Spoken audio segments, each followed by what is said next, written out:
목사님이 되겠고요. 다음 페이지. 유튜브 조서는 저희가 지금 공유를 했습니다. 여러 가지 루트로 했으니까 유튜브로 보셔도 되고요. 줌으로 들어와 계신 분들은 줌으로 보시면 됩니다. 3, 40분 정도의 발제와 질의응답, 발제하고 질의응답 시간을 구성하고요. 제가 대략 봐서 1시간 정도 진행하면 잠시 휴식하는 시간을 갖도록 하겠습니다. 질의응답 방법입니다. 먼저 보내주신 분들도 있어요. 신청서에 있는 부분. 그리고 줌 아래에 보면 채팅 기능이 있습니다. 채팅 기능에서 하시고요. 유튜브에 댓글 기능이 있습니다. 그래서 세 가지 정도로 가능하고요. 마지막으로 줌에서의 직접 질문인데 직접 질문하실 때는 제가 또 반응을 알려드리도록 하겠습니다. 다음 페이지. 줌에 참여하시는 분들은 일단 자신이 바라지 않는 경우는 저희가 중앙에서 음소거 기능을 하기 때문에 자신이 나타나지 않고요. 중간에 보면 이제 자신의 일이 생기거나 필요하시면 비디오 중지 기능을 넣으면 화면이 자기 이름만 남습니다. 그러니까 좀 약간 집중도가 떨어지시면 그렇게 해주셔도 됩니다. 그렇다고 계속 나가 계시면 우리 발제하시는 그 원장님이 되게 쑥스러울 수도 있으니까 좀 보여주시면서 교대로 했으면 좋겠습니다. 프로필에 이름과 소속을 좀 넣어주시면 저희가 보는데 도움이 되도록 하겠습니다. 다른 분들이 이분이 어디인가 좀 알 수 있도록 표시해 주시면 좋겠습니다. 복장은 뭐 잘 들어오셨는데요. 가끔 그 속옷 차림으로 위에 입으시는 남자분들이 저기 계시던데 이런 거는 피해 주셨으면 좋겠습니다. 질의 내용은 3분을 넘지 않도록 해주시고 너무 길면 제가 강제로 음소거를 할 수가 있습니다. 감사합니다. 이 정도 주의사항 말씀드렸고요. 먼저 소개해드린 바와 같이 김영훈 원장님이 지금 이 주제에 대한 발제를 간단하게 하실 텐데요. 저희가 뭐 이걸 다 박수로 환영할 수 없지만 맨 밑에 보면 반응이라는 기능이 있습니다. 반응을 누르시면 거기 박수도 있고 엄지도 있으니까 우리 김영훈 목사님 그 원장님 나오시면 그 중에 하나 그 이모티콘을 사용해서 환영의 표시를 해주셨으면 좋겠습니다. 이제부터는 김영훈 원장님께서 발제해 주시도록 하겠습니다. 예, 안녕하세요. 잘 보이시죠? 소리도 잘 들리시죠? 그래요. 제가 잘 안 보여서 잘 보인다고 생각하고 소리도 잘 들린다고 생각하고 할게요. 살다 보니까 별일을 다 하게 됐습니다. 또 좀 긴급하게 기획된 건데 제가 제안을 했으니 뭐 제가 먼저 해야 되는 상황이죠. 배 교수님 보러 먼저 하라 그랬더니 뭐 양보라는 이름으로 뭐 이렇게 했는데 어떻든 뭐 제가 먼저 하는 게 맞을 것 같기도 하고. 그래서 하지만 지금 우리가 이 지금의 제목에 나왔듯이 지금 한국교회가 여러 가지 면에서 굉장히 어려운 상황이라는 거 다 잘 알고 있으니까 이 상황을 어떻게 이해하고 또 어떻게 헤쳐나갈 것인가 이건 뭐 모든 그리스도인들의 고민인 것 같아요. 그래서 그 부분에 대해서 같이 좀 생각을 나누면 좋지 않을까나. 그래서 뭐 다 같이 모여서 하면 제일 좋겠지만 그게 안 되니까 약식으로 이런 방식으로라도 좀 우리의 생각을 한번 모아보고 더 좋은 제안이 있으면 그것을 앞으로 또 한번 실천을 해보는 그런 기회로 삼으면 좋겠다 싶습니다. 코로나 사태가 뭐 우리 한국뿐만 아니라 전 세계를 완전히 강타했는데 그 와중에 지금 우리나라에서는 그 교회가 그 코로나 사태의 중심에 서면서 굉장히 어려워진 상황이 되어버렸죠. 그래서 최근에 나오는 뉴스들은 한국교회에 대한 이미지가 굉장히 안 좋아졌다 이렇게 나오죠. 이기적이고 신뢰할 수 없고 아주 권력 재앙 집단이고 그래서 우리 잘 알듯이 어떤 뭐 가게에서는 기독교인 출입 금지 뭐 이런 식으로 푯말을 붙일 정도로 지금 교회에 대한 혐오가 굉장히 강해지고 있죠.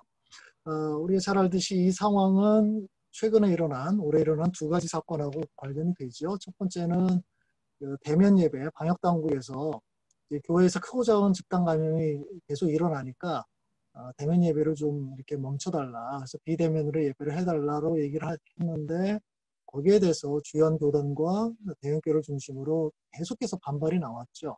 그래서 한 2주 동안 시행하다가 결국은 이제 철회를 했는데 그러다가 8월 달에 넘어가면서 어떻든 뭐 사랑제일교회와 광화문에서부터 엄청난 집단 감염이 발생했습니다. 그래서 이제 뭐 예배에 대한 논쟁을 지금 교회 내뿐만이 아니라 우리 한국에 사는 모든 사람들이 다 알 정도로 왜 이렇게 개신교회들은 예배에 그렇게 열심을 낼까라는 이제 의문들을 계속 뭐 갖고 있는데 그냥 바로 나오는 얘기는 그런 거였죠. 아, 예배로 모여야 헌금이 나오니까. 뭐, 이게 뭐 약간 맞는 부분도 있고 아는 부분도 분명히 있지만 이런 식의 이야기는 그냥 쉽게 수용이 되잖아요. 그러니까 한국 교회는 돈을 밝히는 집단이다. 그리고 그걸 주도하는 목사들이 바로 그런 사람들이다. 뭐 이런 이미지가 거의 굳어져 버리는 거죠. 그래서 이 예배에 대한 논쟁도 교회 내에서 계속 있었죠. 대면 예배를 계속 지켜야 되느냐, 아니면 비대면 예배도 괜찮냐. 이런 얘기는 이제 몇 달 전에 좀 했으니까 뭐 대충 정리가 됐다고 보고요. 그래서 이런 문제가 있었는데, 이런 흐름의 두 번째 기름을 부은 게 전광훈과 광화문 집회였죠. 근데 우리가 잘 알듯이 전광훈은 전광훈 혼자 한 것이 아니라 전국에서 많은 교회 목사와 장로들이 거기에 같이 부추겨서 움직였다는 것을 알게 되죠. 그래서 3월 달에 그 신천지 때처럼 이제 확진자가 폭발하게 되는 상황이 벌어졌죠. 지금 사랑제일교회발 코로나 환자가 1000명이 넘어섰고 광화문 집회발 확진자도 500명이 넘어선 단계로 완전히 정보가 강타했고 지금 우리가 그것 때문에 2.5 단계에서 제대로 모임도 못하고 있는 이런 상황이 됐습니다. 그래서 국민들도 이 이제 너무나 명확하게 알게 됐죠. 전광훈 목사가 주도해서 했던 그 집회가 이런 식으로 자신들의 삶에 엄청난 불편을 끼치게 되니까 이건 완전히 교회의 치명타가 됐죠. 더군다나 전광훈이 저희 한기총의 대표다라고 주장을 했으니까 나중에 이제 사퇴를 했지만 어떻든 자기가 대표 자격으로 갖고 그것은 오랫동안 한 20, 30년 동안 한국교회를 대표하는 기관으로서 자리 잡았단 말이에요. 한기총이. 그 대표로서 이런 정말 몰지각한 행동을 했기 때문에 한국교회는 그야말로 사면초가의 상황으로 벌어진 거죠. 몰려버린 거죠. 그러니까 그 예배에 대한 논쟁, 거기에 더해서 치명타가 간 것이 전광훈의 이제 행태가 나타나는데 요거는 이제 오래 일어난 일이지만 우리가 잘 알듯이 또는 제가 생각하는 거는 이 모든 사태는 갑자기 일어난 게 아니죠. 오랫동안 쌓여왔던 문제들이 한꺼번에 폭발한 거다. 그러니까 이미 한 10년, 20년 전부터 이런 문제들이 계속 노출되면서 사회에서 비난을 계속 받는 일이 발생했죠. 뭐 최근에 것들만 조금 비교해 본다면은 뭐 사나이교회 건축 문제, 오정현 목사의 자격 문제 이게 한동안 뜨겁게 달궜던 문제고요. 이어서 목회세습 문제가 또 일반 언론에까지 나올 정도로 그 목회세습 문제가 계속 나오다가 명성교회에서 절정을 이뤘죠. 목회자의 뭐 비리, 각종 비리 문제, 돈의 문제, 성적 문제 이런 문제들이 계속 나오면서 지금 한국교회는 제가 볼 때는 20여 년 어간 동안에 이런 문제들을 계속 쌓아왔다.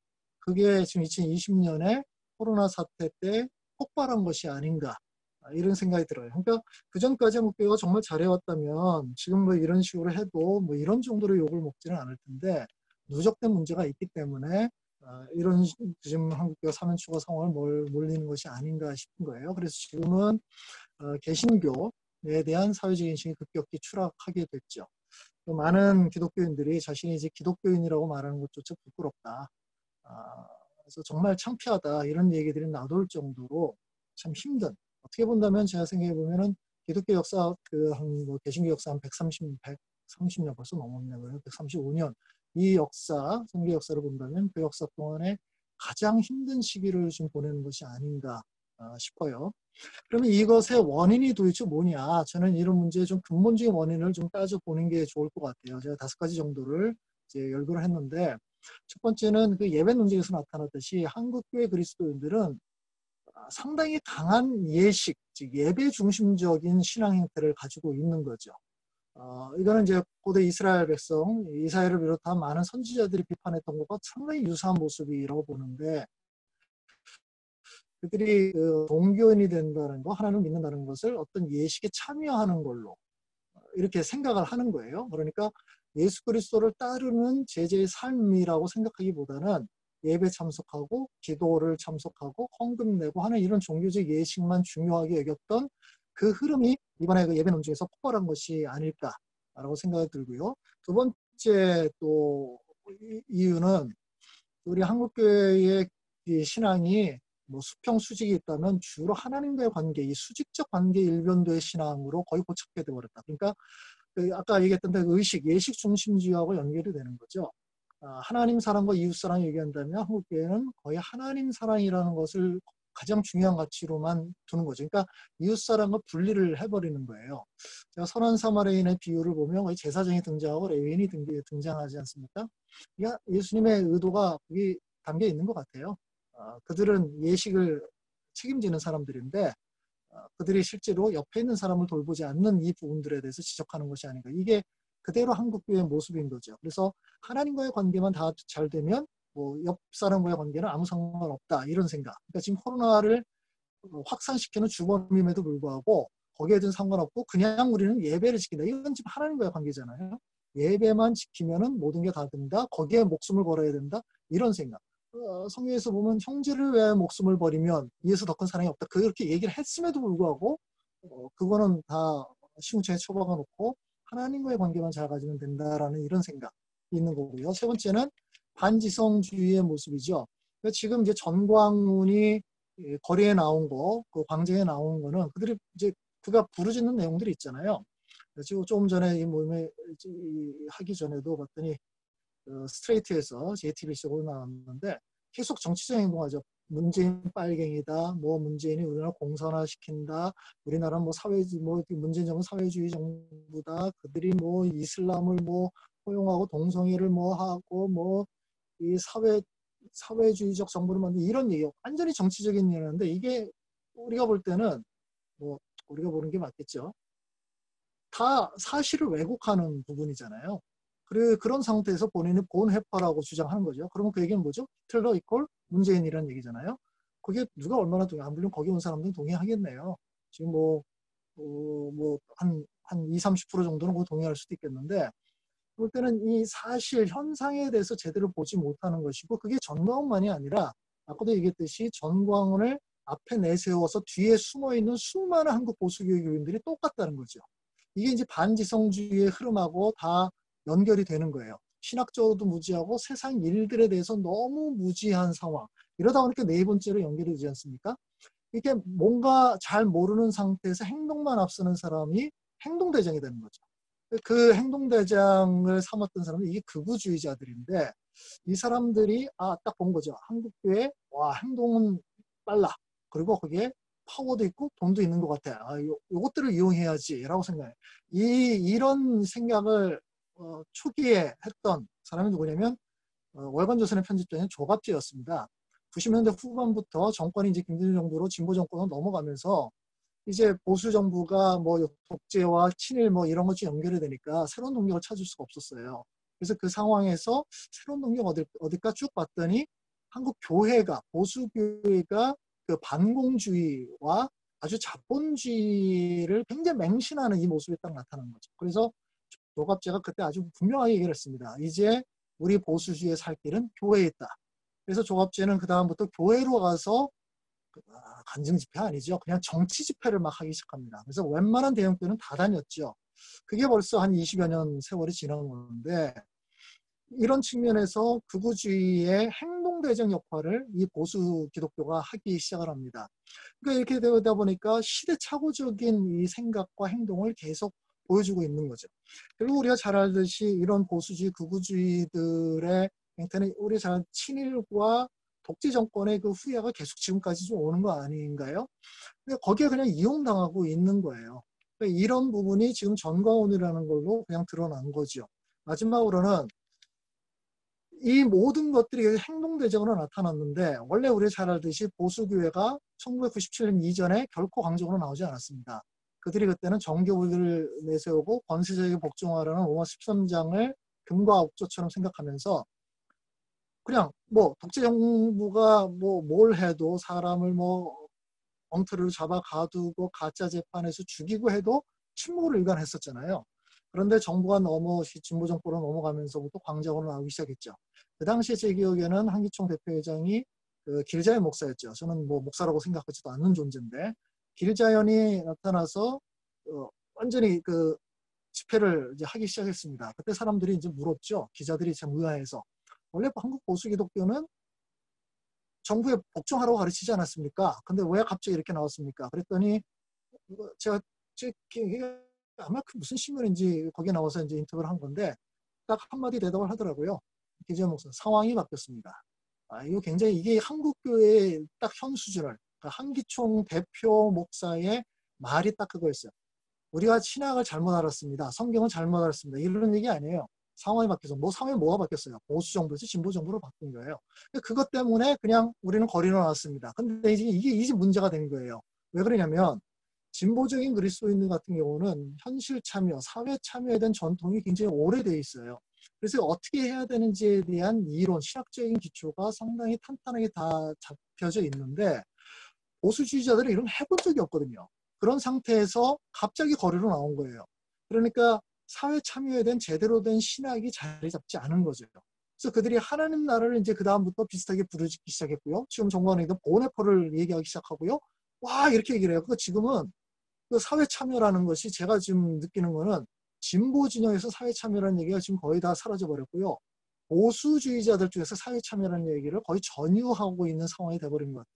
그래서 지금 이거 이제는 저도 한 2, 30년 사회 참여를 부르짖고 그렇게 가르치기도 했지만 이거 우리가 다시 주워 담아야 될 때가 아닌가?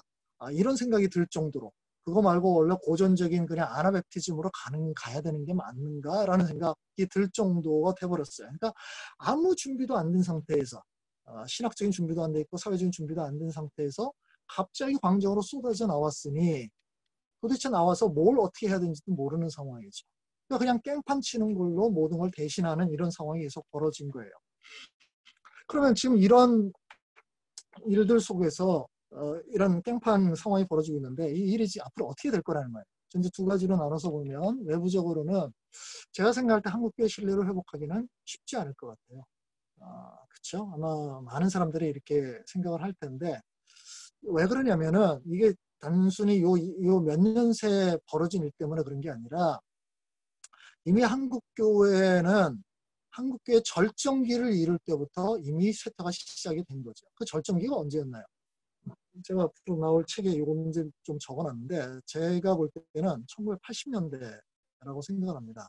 저는 그때부터 90년대까지를 유사 크리스텐덤 시대라고 좀 규정을 하고 싶은데 크리스텐덤 아니죠. 우리나라는 기독교 왕국이었던 시대는 없으니까. 그런데 내용상으로 보면 기독교가 가장 힘있는 종교. 그래서 개신교가 대통령도 배출하고 사회의 주도적 인사들을 거의 장악을 하다시피. 그래서 여러 여론조사를 하면 한국 그 상황에서 가장 영향 있는 종교가 뭐냐? 압도적으로 개신교였던 거죠. 그래서 사회 상층부의 사람들도 개신교 비율이 압도적으로 높았고요. 그런 상황을 저는 이제 유사 크리스천덤 얘기했는데 이게 한 10년, 20년밖에 안 가죠. 그때 한국에 폭발적으로 성장을 하면서 정말 1,000만 기독교인, 많게는 어떤 사람은 1,200만까지 얘기를 했을 때였으니까.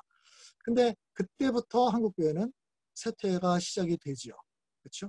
그러니까 이 흐름이 지금 한 20년 넘게 쭉 오고 있기 때문에 이게 그냥 오래 있었던 문제 때문이 아니라 너무 뿌리 깊었던 너무 오랜 세월 동안 지속되어 있는 이 한국의 문제가 쉽게 정화되기는 어렵다. 그러면 당연히 한국교회를 향한 국민들의 신뢰감도 회복되기가 분명히 쉽지는 않을 것이다.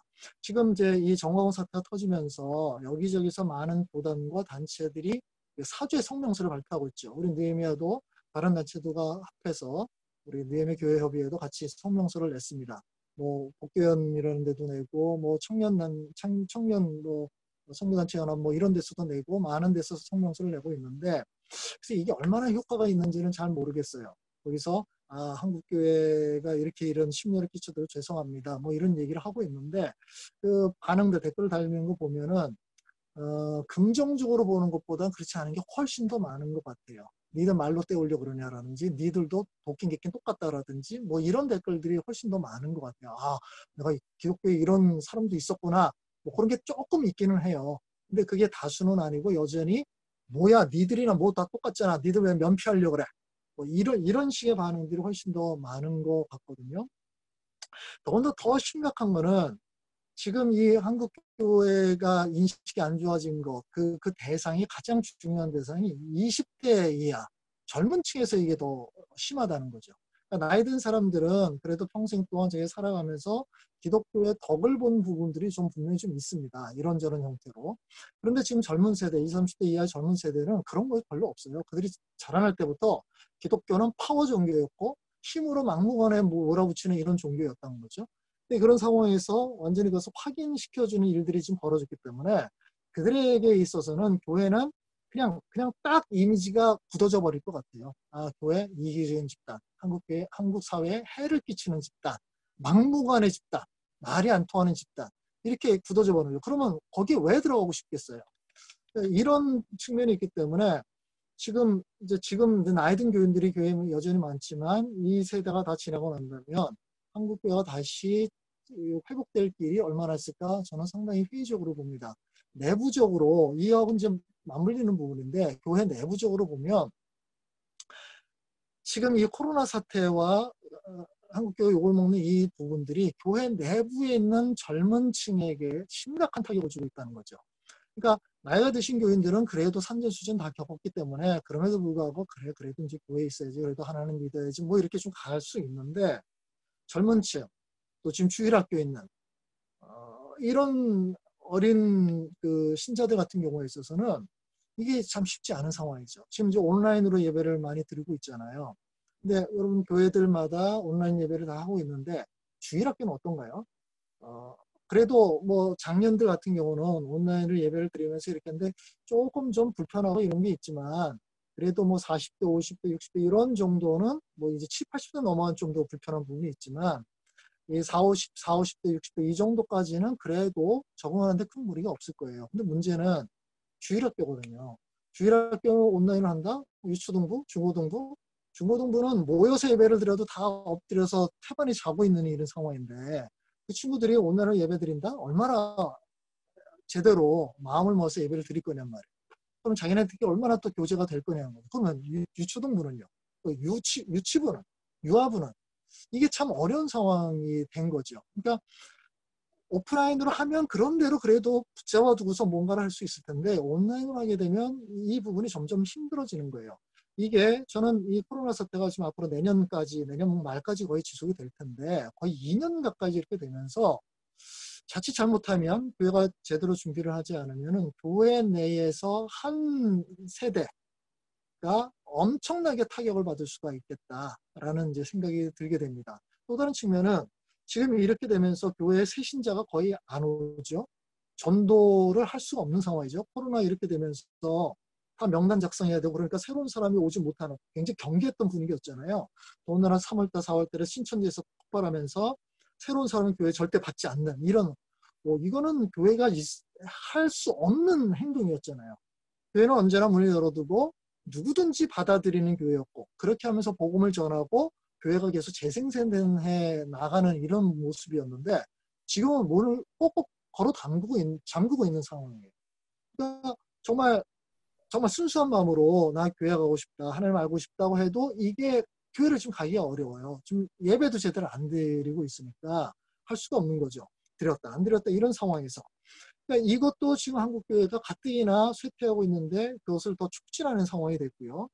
제가 선교단체에 있는 대학생 선교단체에 있는 친구들 좀 얘기를 들어보면 대학이 좀 수업이 안 되고 있잖아요. 그럼 선교단체 모임이 안 되는 거예요. 그래서 지금 20 학번들 모집이 안 된 거죠. 그 선교단체는 이거 굉장히 치명타라고 얘기를 하더라고요. 그러면 그게 한 해가 다 끝나는 게 아니라 그들이 이제 리더가 되는 내년 후년 되면 리더가 되면 리더가 없는 거예요. 그럼 이제 어떻게 할 거냐 말이에요. 지금 이미 2010년대 즈음부터 한 10여 년 전부터 선교단체가 계속 급격히 쇠퇴하고 있는 상황인데 이 코로나 사태가 또 거기에다 한국교회에 대한 안 좋은 인식이 완전히 철퇴를 가하고 있다. 그러면 대학생 선교단체가 위기가 되면은 각 개교회도 마찬가지죠. 그 세대들, 20대 이 세대들의 공동화 현상이 계속 벌어질 가능성이 있어요. 이미 한 10여 년 전만 해도 대학생 선교가 점점 안 된다. 그래서 대학생에서 기독교인 비율이 10%가 안 넘을 거다. 이런 얘기가 있었고 좀 더 비관적으로 보는 데는 5%밖에 안 된다. 이런 얘기도 있었거든요. 5% 이하면 선교 지역으로 분류하죠. 어느 한 지역의 인구 비율이 5% 이하밖에 기독교인이 안 되면 선교 지역인데 지금 우리나라의 젊은 층이 선교 지역화 돼버린 거예요. 그러니까 여전히 우리나라에서 선교사들을 굉장히 많이 파송을 하고 있지만 실제로 우리 안방에서 공동화 현상이 벌어지고 있는 거, 이런 것들. 그래서 예전부터 많은 학자들이 예언했듯이 2030년쯤 되면 한국 교회가 3분의 2 이하로 줄어들 것이다. 이게 훨씬 더 빨라질 가능성도 분명히 있습니다.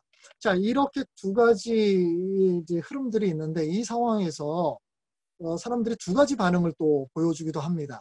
첫 번째는 여전히 무엇이 문제인지 모르는 교회와 신자들이 있어요. 그렇죠? 전광훈과 그의 추종 세력들은 여전히 그래요. 저희 이제 부모님이 그 실버 타운에 가 계시는데 거기에 친하게 지내던 분이 한 6명인가가 광화문 집회 갔었대요. 그래서 이게 그 실버타운이 뒤집어져 버렸거든요. 그게 이제 알려지면서 전부 폐쇄하고 그들 이제 코로나 검사하고 또 거기 만났던 사람들도 뭐 검사하고 가면서 이게 뭐 난리가 났었어요. 그게 이제 지났습니다. 뭐 다행히도 음성이었어. 저희 부모님도 뭐 그렇게 괜찮았는데 그분들 다시 또 만나서 얘기를 하다 보니까 또 나가야 된다고 주장하는 거예요. 또 개천절에 또 나가야 된다. 문제 빨갱이다. 그 얘기를 또 반복하고 있다는 거예요. 그러면서 전광훈이 도대체 뭐가 잘못했냐. 우리는 전광훈을 따라가야 된다. 이 얘기를 또 한다는 거예요. 그분들이 어떤 거냐. 대학 교수 출신들이었어요. 전부 다. 굉장히 똑똑하다고 인정받는 사람들이었는데 그 생각이 이게 도대체 어디서부터 비롯된 생각인지 그 생각이 똘똘 뭉친 거. 굉장히 똑똑했던 사람들이고 알만한 사람들인데 그 생각을 그대로 가지고 있는 거예요. 그래서 쭉 봤더니 지금 전광훈을 지지했던 많은 교회와 목사들과 뭐 이런 사람들이 어떤 생각이 있냐면 우리 잘 알듯이 전광훈의 행동 방식 좀 문제가 있지만 그가 주장하는 게 도대체 뭐가 틀린 거냐. 다 맞는 얘기 아니냐. 재수가 없어서 지금 거기에 코로나 걸린 거지. 이거는 전혀 문제가 없는 거다.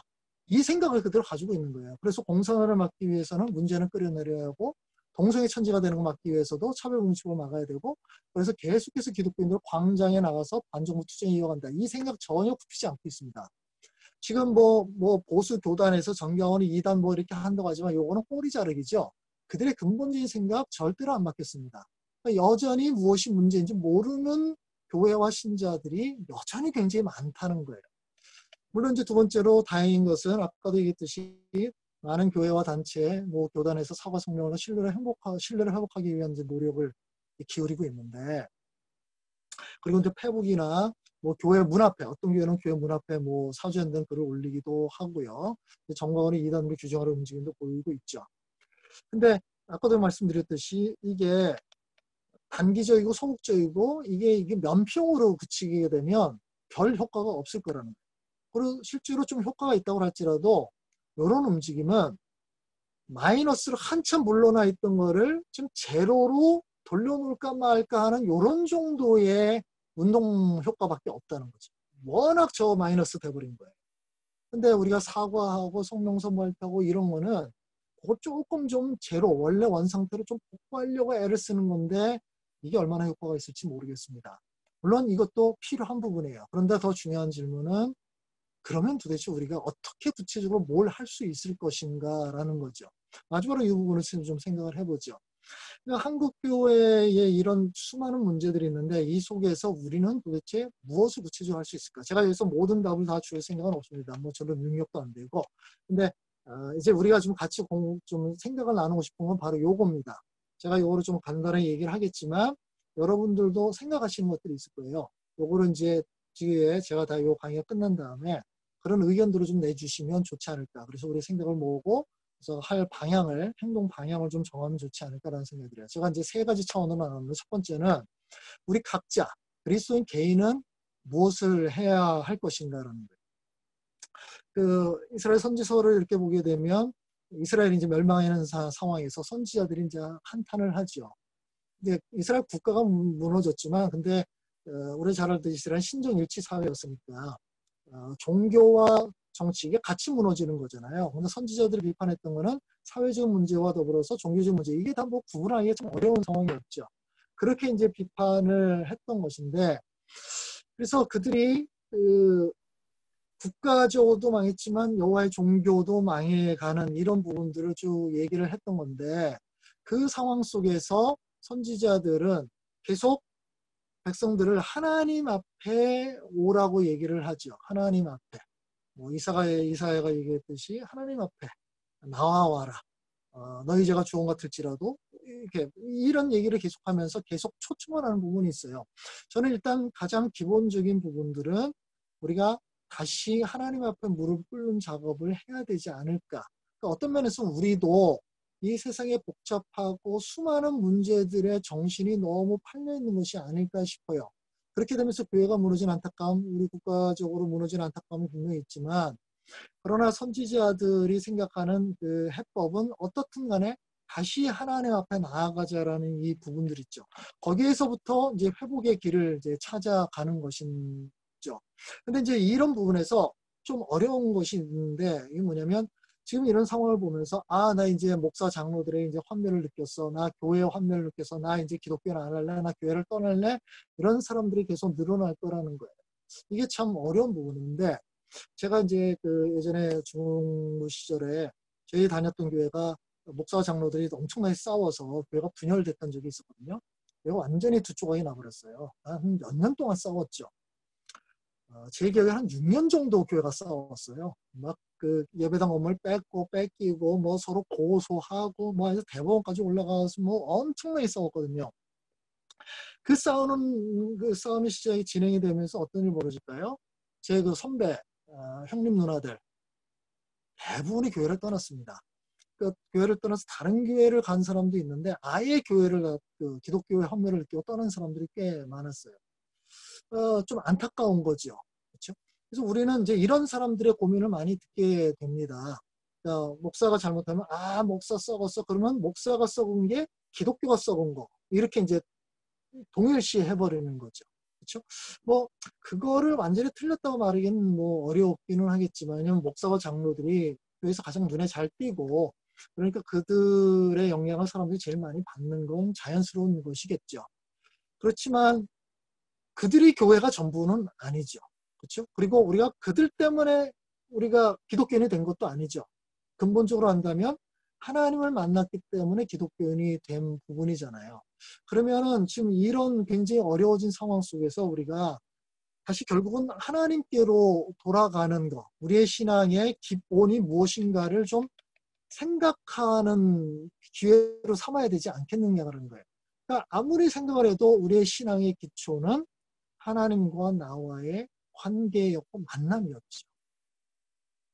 지금 우리가 코로나 때문에 이런 부분들이 좀 많이 흐트러진 것 같아요. 우리가 또 막 정신이 없잖아요. 막 불안정하고 막 이렇게 됐지만, 욕도 나고 화도 나고 막 기독교는 부끄럽기도 하고 막 이렇게 됐지만, 그럼에도 불구하고 이런 상황에서 우리가 다시 회복해야 될 거는 도대체 나는 왜 기독교인이 되었는가? 나에게 하나님은 어떤 존재이냐? 이런 질문을 다시 던질 기회가 되지 않을까라는 생각이 드는 거예요. 기독교인이 이 세상을 결코 편하게 살려고 기대하지는 않을 겁니다. 지금 2000년 기독교 역사도 마찬가지였고요. 교회가 흔들리기도 하고 교회가 타락하기도 하고 부패하기도 하고 이런 일들이 계속 벌어졌어요. 그럼에도 불구하고 거기서 중심을 지킨 사람들이 있었죠. 그들이 중심을 지킬 수 있었던 이유는 뭐죠? 하나님을 바라본 거고 하나님과 자신과의 관계로 다시 돌아가는 이런 거. 그렇게 되니까 주위 환경과 상황에 크게 흔들리지 않는 거. 그래서 저는 우리 각자 그리스도인들이 이런 상황에서는 나의 정체성, 그리스도인들은 나의 정체성이 도대체 뭘까? 이 질문을 다시 한번 던져야 될 때가 아닌가 싶고요. 그 다음에 더 나가서 질문은 그리스도인으로 살아간다는 건 도대체 뭘까? 어떤 것일까? 이거는 제가 요즘 참 많이 고민하는 부분인데, 그리스도인으로 산다는 거, 이건 도대체 뭐지? 굉장히 잘 알았다고 생각을 했고 답을 찾았다고 생각도 했는데, 살아가면 살아갈수록 이 답이 참 쉽지 않다는 느낌을 갖게 돼요. 그리스도인으로 사는, 원래 그리스도에 사는 거잖아요. 그렇죠? 신앙생활이라는 게 그런 거니까. 그러니까 보수적인 교회에 있는 성도들은 그냥 예배를 잘 드리면 그러면 그리스도의 삶이지. 내가 경건생활 잘하고 시간 정해놓고 기도하고 뭐 헌금 잘 드리고, 아까도 말씀드린 듯이 예식과 관련해서 어떤 의식과 관련해서 정체성을 찾아 이러면 좀 간단한데, 성경을 보면 그런 얘기들은 굉장히 일부거든요. 굉장히 작은 부분이고 나머지 부분들은 다 삶에 대한 얘기가 나오죠. 그러면 그 부분들을 성경에 나오는 삶에 대한 이야기들을 우리 시대 속에서 우리가 고민하고 내가 살아내야 되는데 그럼 이 질문은 계속 던질 수밖에 없는 거죠. 내가 이 시대 속에서 교회가 신뢰를 잃어가고 무너져가고 코로나 때문에 이렇게 무너져가는 이 사회 속에서 그리스도인으로 살아간다는 것은 도대체 무엇일까라는 부분이에요. 오히려 저는 편한 시대에는 그리스도인의 정체성이 잘 드러나지 않을 것 같아요. 오히려 힘겹고 어렵고 고난이 많을 이런 상황에서 그리스도인의 정체성이 훨씬 더 분명하게 드러나는 것이 아닐까라는 생각이 들어요. 이런 그리스도인의 정체성 살아가는 방법에 있어서 가장 핵심적인 부분은 저는 생명이다라고 생각을 해요. 사람과 세상을 살리는 그런 일. 그렇죠? 원래 기독교 생명의 종교죠. 하나님께서 천지를 창조하신 것도 생명을 부여한 거죠. 죄 때문에 사망이 들어왔죠. 그러나 예수님께서 다시 우리들에게 생명을 주셨죠. 요한복음 10장 10절에 보면 너희로 생명을 얻고 더 풍성히 얻게 하려는 것. 그러면 지금 우리 시대에서 우리가 생명을 전파하는 그리스도인은 어떻게 될 수 있을까? 이 고민을 좀 해봐야 되지 않을까? 우리가 복음을 전한 것도 생명을 주기 위한 것이었죠. 우리가 선한 사원의 비유에 있는 것, 죽어가는 강도 만난 사람을 살리는 것도 생명 때문이었죠. 그러니까 이런 고민을 우리가 좀 해봐야 되지 않는가? 이런 생각이 들고요. 두 번째 차원은 교회적인 차원에서 좀 고민을 좀 해봐야 되겠죠. 교회는 이제 외적으로 는 어떤 방향을 좀 잡으면 좋겠냐면 한국교회가 잘못하고 있는 것을 교훈상은 그 거꾸로 가는 거. 그러니까 뭐 예식을 너무 중요시했다면 그게 아니라 삶이 훨씬 더 중요하다. 또는 교회가 군림하고 아나무인격으로 행동하고 이기적인 모습을 보여줬다면 그것을 탈피해서 세상을 섬기는 모습을 보여주는 거. 뭐 이런 거. 그 다음에 성급하게 준비되지 않은 상태에서 공론장에 막 뛰어나갔다면 그거 좀 멈추고 우린 내실을 좀 더 다져야 되지 않는가? 뭐 이런 거. 그러니까 지금 한국교회가 잘못하고 있는 부분들을 잘 생각해서 바로잡는 작업을 해야 되지 않을까라는 생각이 들고요. 이게 이제 외적으로 교회가 해야 될 부분이고 내적으로는 지금 코로나 상황에서 교회가 타격을 많이 입고 있잖아요. 그래서 그 중에서도 그 타격을 입고 있는 사람들을 좀 어떻게 돌볼 수 있을까를 고민해야 될 것 같아요. 이거 아마 개교회마다도 고민하고 있을 것 같아요. 그렇죠? 경제적으로 힘들어진 사람들을 어떻게 도울 수 있을까 고민하고 있겠죠.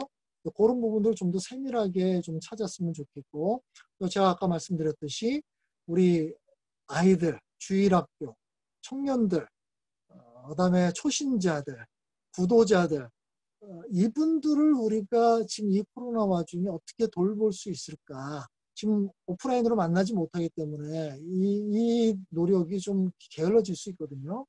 특별히 기존 교인뿐만이 아니라 이런 분들에 대해서 우리가 어떻게 신경을 더 많이 쓸 수 있을까를 더 많이 고민할 것 같아요. 근데 더 중요한 거는 이 세 번째. 지금 이 상황이 교회 본질에 대해서 성찰할 아주 좋은 기회가 아닐까 싶어요. 교회가 도대체 뭐냐? 이 질문을 던져야 되는 거죠. 교회는 하나님의 놀라운 은혜를 받아서 하나님의 부르심 받아 모여있는 공동체잖아요. 우리의 이익만을 위해서 모이는 공동체는 아니죠. 하나님의 은혜를 먼저 받았고 그 은혜를 전해주는 그런 사명을 받은 그 공동체죠. 우리 이제 고민을 해야 될 것 같아요. 우리 교회의 본질이 뭐지? 우리는 왜 모여있지? 모여서 우리는 뭘 하려고 그러는 거지? 모여야 되는 거였나? 그럼 우리는 그런 걸 잘 해왔을까?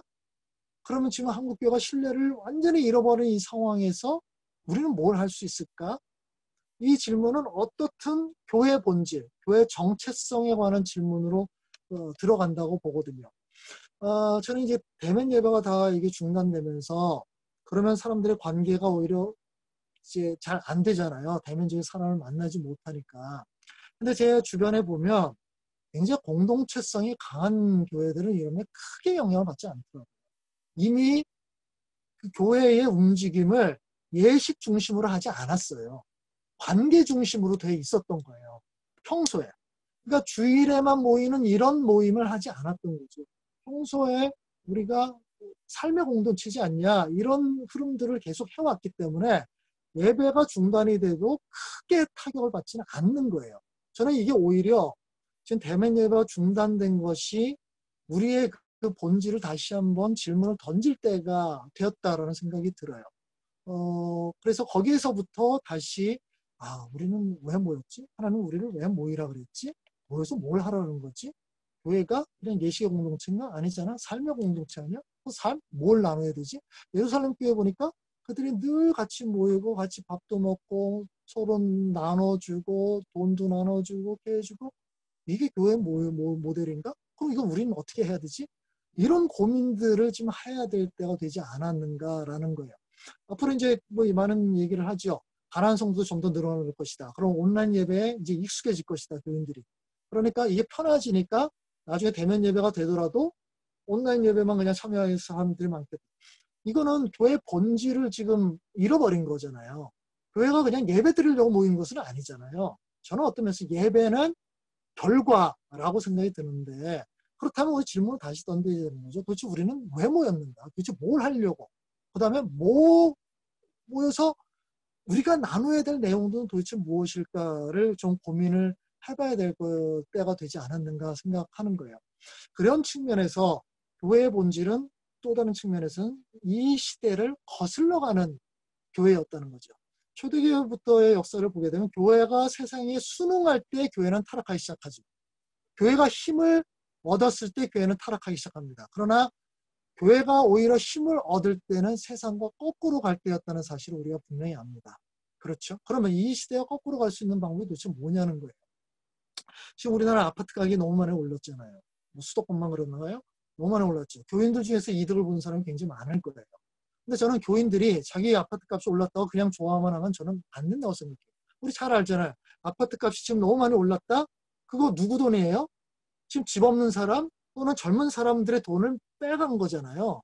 그래서 예전엔 20년을 돈 모으면 아파트를 살 수 있었는데 이제는 25년을, 그러니까 5년치 돈을 지금 아파트가 오른 사람이 다 빼가 버린 거잖아요. 그럼 이걸 그냥 기독교인들이 좋아한다고 생각하는 거예요. 그 좋아한다는 이건 자본주의에 물든 거잖아요. 그럼 그 거슬러가는 모습을 보여줘야 되죠. 이게 도대체 어떻게 거슬러가는 모습을 보여줘야 되냐는 거예요. 이걸 고민을 해야 된단 말이에요. 근데 이런 고민을 안 하는 거죠. 그냥 우리 아파트 값이 올랐으면 거기서 감사해서 감사원금 내고 이런 걸로 끝난단 말이에요. 그냥 뭐 거시적으로 아파트가 오르면 안 돼 그런데 집에 뒤에 돌아서 혼자 웃음을 짓는 거죠. 내 아파트가 올랐어. 이게 굉장히 좋아하는 거예요. 그러니까 이런 모습이 세상과 똑같이 가는 거죠. 그러니까 세상과 다르게 가는 모습이 뭘까? 자본주의, 개인주의, 이기주의 이런 모습에서 거꾸로 가는 모습들을 찾아내야 될 텐데 그런 고민들을 별로 안 하는 거죠. 저는 지금 대면 예배가 중단됐지만 같이 온라인 모여서도 우리 교회에서 이런 고민들을 더 많이 해야 될 것 같아요. 이런 상황이다. 한국교회가 무너지는 상황이다. 그러면 우리가 남아있는 자로서 도대체 무엇으로 어떤 식으로 교회의 핵심을 지킬 수 있을 것인가. 자, 마지막으로는 교회 연합적인 차원입니다. 전광훈의 출연에 대해서 주요한 교회와 교단들의 책임이 없나요? 그럴 리가요.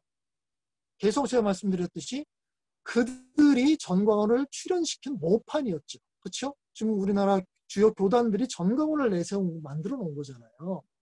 그죠? 그러면 전광훈이 제거되면 한국교회 본질로 돌아갈까요? 그럴 리가요. 그러면 한국 대형교회와 주요 교단에 희망이 있을까요? 없죠. 이거 동의한 사람 없을 겁니다. 많은 사람들이 한국교회 이미 소망을 잃었다. 이렇게 생각한다. 자, 그럼 이 얘기만 하면 끝인가요? 그럼 뭔가 대안이 있어야 되잖아요. 그렇죠? 그 청년 단체에서 뭐 지금 뭐 정광훈 사태에 대해서 사과하고 뭐 하면서 또 성명공서를 낸 걸 보면 거의 뭐 그런 얘기들이 많이 있어요. 뭐 이렇게 면피용으로 사과하지 말아라, 구체적인 행동을 해라라고 막 얘기를 하고 있는데 그 성명서를 내는 거 봤더니 기장 청년협의회, 그다음 예장 통합주 청년협의회, 기감 청년협의회, 루터브 청년협의회. 제가 딱 그 보면서 무슨 해야 되냐면 당신들이 속해 있는 교단에서부터 뭔가 해야 되지 않냐 이 생각이 드는 거예요. 그 안에서 뒤집어 엎는 뭔가 작업을 해야 될 텐데 그런 움직임의 얘기는 안 들려요. 그러면 청년협의회라면 그게 뭐 누가 얼마나 뭐 소속되어 있는지 잘 모르겠지만 어쨌든 청년들이잖아요. 그 한국교회 전체적으로 얘기하기 전에 본인들이 소속되어 있는 교단에서부터 뭔가 뒤집어 엎으려는 시도를 해야 되죠. 근데 그게 안 될 거다? 그러면 그냥 가만히 있을 거예요? 그러면 우린 그냥 나는 어차피 통합축교단에서 자란 사람이니까 난 통합축교단에서 죽어야 돼? 그거 하나님이 정해준 거예요? 그건 아니잖아요. 그러면 그게 안 된다면 탈출이 나와야지요. 그럼 새로운 걸 만들어야죠. 원래 교회나 노회나 교단은 사람들이 임의로 만들어가는 거거든요. 필요에 따라서. 그렇다면 우리가 어디에 소속될 필요가 굳이 없는 거죠. 그러면 새로운 걸 만들어갈 수 있는 거죠. 저는 이런 측면에서 지금 개신교회는 개교회주의로 특징이 되면서 개교회주의의 장점과 단점이 드러나는데 지금 개교회주의의 단점이 아주 극대화된 상황이라고 생각이 드는데 그럼 우리가 잘 알듯이 개교회주의의 단점을 막을 수 있는 방법은 뭐냐?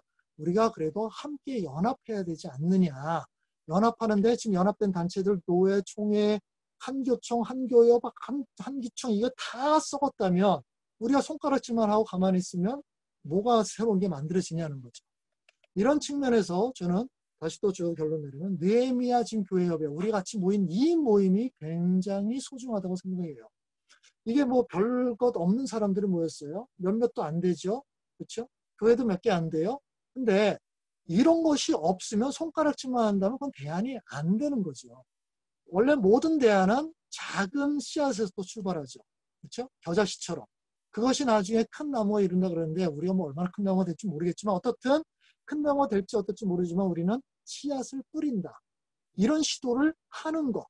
저는 그래서 무책임하게 그냥 막 비판하는 것이 아니라 그 비판 속에서 한 단계 가려는 움직임이 있어야 되지 않는가라는 거예요.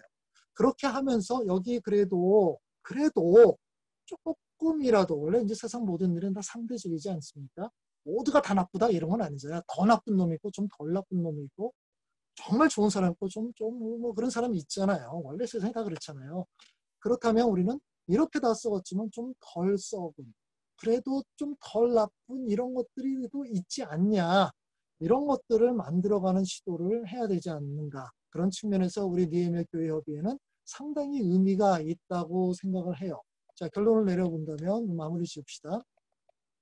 지금 저는 이 한국교회 상황이 이 신뢰를 잃어가는 상황을 조정 과정이라고 좀 긍정적으로 생각을 좀 했으면 좋겠어요.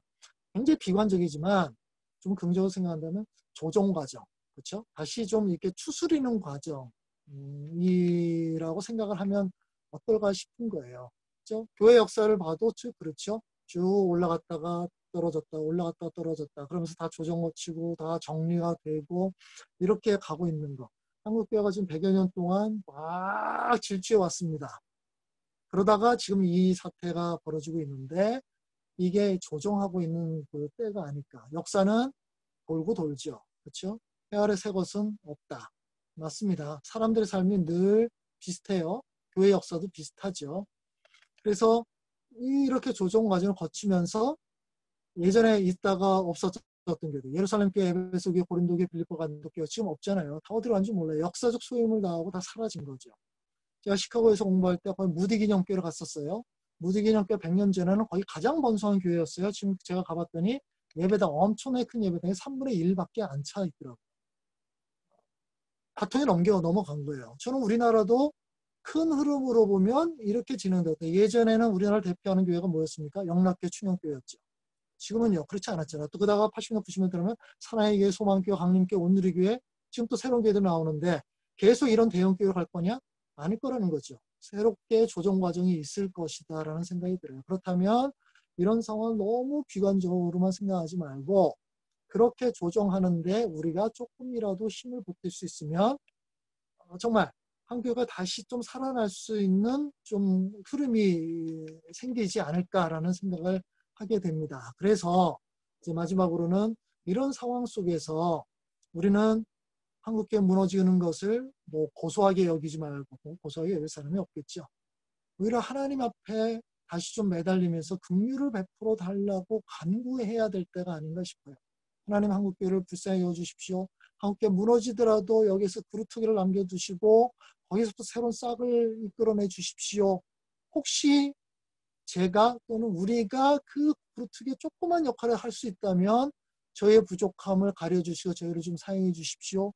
이런 기도를 좀 하나님 앞에 무릎 꿇고 해야 될 때가 아닌가 싶어요. 결국 하나님께서 일을 하셔야 될 것 같습니다. 사람이 아무리 능력이 있어도 사람이 힘으로 되지 못하죠. 그렇죠? 사람이 아무리 타락을 해도 그 가운데 하나님께서 새로운 일을 하실 수 있을 것 같아요. 지금 우리가 무너져가는 한국교회 상황을 보면서 안타까운 마음이 있지만 그 안타까운 마음을 가지고 하나님 긍휼히 여겨주십시오. 긍휼을 베풀어 주십시오. 다시 한 번 더 우리에게 은혜를 베풀어 주십시오. 이렇게 좀 간구를 해야 될 때가 아닌가 그런 생각을 하게 됩니다. 예, 제 강의는 일단 마쳤습니다.